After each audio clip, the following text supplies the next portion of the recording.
ప్రతిఘటన టీవీకి స్వాగతం. క్షణక్షణం మీకోసం. ఢిల్లీ లిక్కర్ స్కామ్ కేసులో ఎమ్మెల్సీ కల్వకుంట్ల కవిత చుట్టూ ఉచ్చు బిగుస్తుంది.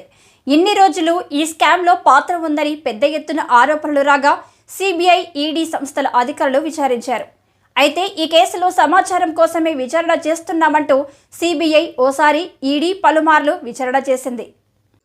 అయితే మధ్యలో కూడా విచారణకు రావాలని ఈడీ అధికారులు నోటీసులు పంపించగా ఆమె వెళ్లలేదు. ఈ క్రమంలోనే ఈడీ నోటీసులపై సుప్రీంకోర్టును ఆశ్రయించారు కూడా.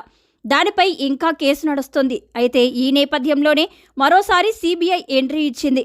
ఈసారి కవితను నిందితురాలిగా పరిగణిస్తూ నోటీసులు కూడా పంపించింది. ఈ నెల 26న విచారణకు రావాలని సెక్షన్ 41A కింద కవితకు నోటీసులు ఇచ్చింది సిబిఐ. ఇన్ని రోజులు ఈడీ విచారణకు డుమ్మా కొట్టిన కవిత ఇప్పుడు సిబిఐ విచారణకు కూడా డుమ్మా కొట్టనుంది. అయితే నోటీసుల విచారణ విషయంలో సుప్రీంకోర్టు నుంచి స్పష్టమైన తీర్పు వచ్చేంత వరకు తాను విచారణకు హాజరు కాబోనంటూ ఇప్పటికే కవిత తేల్చి చెప్పింది.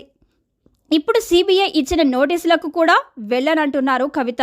ఇదిలా ఉంటే ఈడీ నోటీసుల కేసుపై ఈ నెల 28న సుప్రీంకోర్టులో విచారణ ఉన్న నేపథ్యంలో సిబిఐ విచారణకు కవిత గైర్హాజరు కానున్నారు.